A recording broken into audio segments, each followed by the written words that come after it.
इंदौर से बड़ी खबर। केंद्र सरकार ने 468 करोड़ रुपए नगर निगम के खाते में 15 सड़कों के निर्माण के लिए डाले हैं, लेकिन अब इस पर बड़ा विवाद खड़ा हो गया है।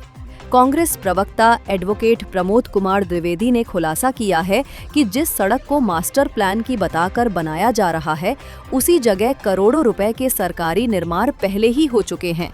वाल्मीकि भवन, सरकारी स्कूल और संजीवनी क्लिनिक वहीं बने हैं जहां सड़क प्रस्तावित है।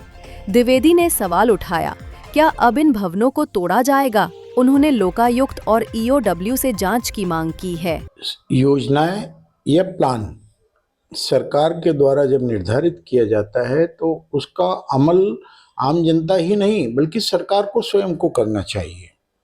अब अगर सड़क के लिए कोई जमीन आपने आरक्षित की है तो आपके पास लेआउट प्लान होगा और आप ही उस स्थानीय निकाय हैं तो इस लेआउट प्लान के अनुसार जमीन की सुरक्षा और उस पर किसी भी प्रकार का निर्माण कार्य न हो, ये सुनिश्चित करना स्थानीय निकाय का काम है। इंदौर नगर निगम ने एक बड़ा कारनामा किया।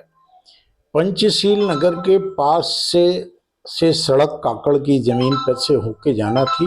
काकड़ इसके लिए बहुत साल पहले से ही सुरक्षित था। वाल्मीकि समाज के द्वारा कामगार साथियों के लिए जमीन मांगी गई। आप जमीन दे देते पर उतना भाग छोड़ देते जितने भाग पर सड़क बनना थी। आपने उतने भाग में भी धर्मशाला बनवा दी। अजीबोगरीब तो काम ये करा कि उसके साथ साथ पंचशील नगर के बच्चों के लिए स्कूल जो बनना था आधा बना हुआ है। पप्पू भाटिया ठेकेदार की मृत्यु हो गई, अन्यथा वो स्कूल भी पूरा उस सड़क के बीच में बन जाता। इसी के साथ साथ अभी नया संजीवनी क्लिनिक बना है, वो भी इस सड़क की जद में आ रहा है। शराब की दुकान पंचशील नगर में जो कलाली के रूप में खुली है, सड़क की जद में है। सबसे बड़ी बात तो है कि हुडको योजना के तहत करीब 42 क्वार्टर वहां बने थे झुग्गी झोपड़ी वालों को बसाने के लिए। सड़क के निर्माण की जद में आ रहे हैं, इसलिए उसको हटाया गया। आज वहां मल्टी है, मल्टी के पास से सड़क बन सकती थी, आज ये निर्माण कार्य हुआ है। तो सवाल यह है कि 100 साल पुराने मकान सुभाष नगर, सुभाष चौक, सुभाष मार्ग, नेताजी बड़े गणपति, गणेशगंज, जूनी इंदौर, छावनी, इन सब के तो बाद में मास्टर प्लान बने और निजी मिल्कियत के मकानों को आपने सड़क के विकास के नाम पर तोड़े और आपने खुद ने यहाँ पर स्थायी रूप से घोषित था कि यहाँ सड़क बनेगी, उस पर सरकारी संपत्ति का दुरुपयोग कर दिया है आपने। और आपने नगर निगम के आयुक्त ने, नगर निगम के अधिकारियों ने कैसे निर्माण किया। और अगर इसकी एक ईंट भी अगर हटती है या सरकार द्वारा योजना स्थगित की जाती है तो स्पष्ट माना जाएगा कि आम जनता के लिए कानून है, अधिकारियों के लिए कानून नहीं है।